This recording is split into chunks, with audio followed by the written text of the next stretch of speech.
CBC test क्या है? नमस्कार दोस्तों, क्या आपने कभी डॉक्टर के पास जाकर सीबीसी टेस्ट कराने के बारे में सुना है?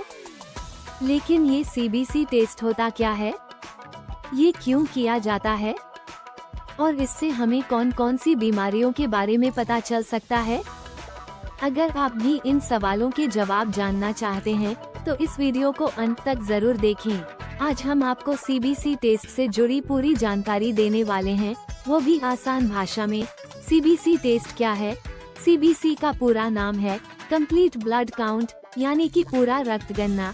ये एक सामान्य ब्लड टेस्ट होता है जिससे हमारे शरीर में मौजूद रक्त कोशिकाओं की स्थिति का पता चलता है। इस टेस्ट में मुख्य रूप से 3 तरह की कोशिकाओं की जांच की जाती है।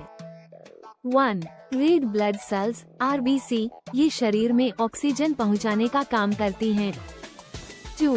व्हाइट ब्लड सेल्स (WBC), ये हमारी इम्यूनिटी को मजबूत करने और संक्रमण से लड़ने में मदद करती हैं। 3. प्लेटलेट्स, ये खून को जमाने और चोट लगने पर ब्लीडिंग रोकने का काम करती हैं। सीबीसी टेस्ट क्यों किया जाता है? अब सवाल ये है कि सीबीसी टेस्ट की जरूरत क्यों पड़ती है? इस टेस्ट को डॉक्टर कई कारणों से करवाते हैं। शरीर में किसी भी प्रकार की इन्फेक्शन या सूजन का पता लगाने के लिए, अनीमिया यानी खून की कमी का पता लगाने के लिए, किसी प्रकार के ब्लड डिसऑर्डर जैसे कि ल्यूकीमिया की जांच के लिए, शरीर में किसी भी एलर्जी या इन्फेक्शन के संकेत खोजने के लिए। अगर किसी व्यक्ति को लगातार थकान, कमजोरी, बुखार या वजन घटने जैसी समस्याएं हो रही हों, तो डॉक्टर सीबीसी टेस्ट की सलाह दे सकते हैं। सीबीसी टेस्ट की प्रक्रिया। अब जानते हैं कि सीबीसी टेस्ट कैसे किया जाता है। इस टेस्ट के लिए कोई खास तैयारी की जरूरत नहीं होती। डॉक्टर या लैब टेक्नीशियन आपकी बाजू से ब्लड सैंपल लेते हैं, फिर इसे लैब में जांच के लिए भेज दिया जाता है। रिपोर्ट आमतौर पर 24 घंटे के अंदर आ जाती है। सीबीसी टेस्ट रिपोर्ट को कैसे समझें? सीबीसी टेस्ट रिपोर्ट में कई तरह के मानक दिए होते हैं, लेकिन चलिए इसे आसान भाषा में समझते हैं। 1. RBC count, red blood cells की संख्या। अगर ये कम होती है तो अनीमिया हो सकता है, और ज्यादा होने पर डिहाइड्रेशन या अन्य रक्त विकार हो सकते हैं। 2. WBC count, white blood cells की संख्या। ज्यादा WBC का मतलब शरीर में संक्रमण हो सकता है, जबकि कम WBC होने से इम्यून सिस्टम कमजोर हो सकता है।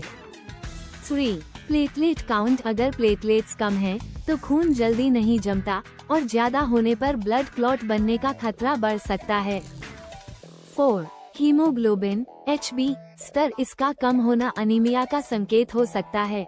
अगर रिपोर्ट में कोई असामान्यता होती है, तो डॉक्टर आगे की जांच और इलाज की सलाह देते हैं। सीबीसी टेस्ट कराने के फायदे। सीबीसी टेस्ट कराने से हमें कई फायदे होते हैं। चेकमार्क, किसी भी गंभीर बीमारी का शुरुआती चरण में ही पता लग सकता है। चेकमार्क, शरीर में हो रहे बदलावों को समझा जा सकता है। चेकमार्क, सही समय पर इलाज शुरू किया जा सकता है। चेकमार्क, अगर आप किसी क्रॉनिक डिजीज जैसे डायबिटीज या हार्ट डिजीज के मरीज हैं, तो ये टेस्ट आपकी सेहत पर नजर रखने में मदद करता है। सीबीसी टेस्ट से जुड़े कुछ सामान्य सवाल। Q1. क्या सीबीसी टेस्ट खाली पेट करना जरूरी है?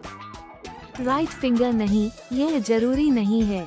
आप बिना खाली पेट भी ये टेस्ट करवा सकते हैं, लेकिन अगर डॉक्टर किसी और टेस्ट के साथ इसे लिखते हैं, तो खाली पेट रहने को कह सकते हैं। Q2.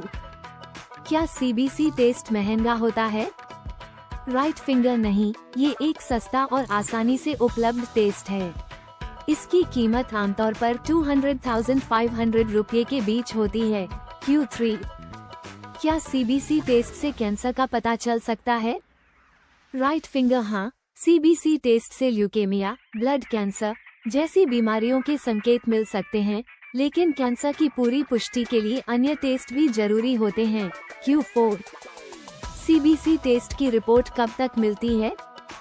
राइट फिंगर आमतौर पर 24 घंटे के अंदर, लेकिन कुछ लैब्स में ये रिपोर्ट 2-3 घंटे में भी मिल जाती है। निष्कर्ष। तो दोस्तों, आज हमने जाना कि सीबीसी टेस्ट क्या है, ये क्यों किया जाता है, इसकी रिपोर्ट कैसे पढ़ी जाती है और इसके क्या फायदे हैं।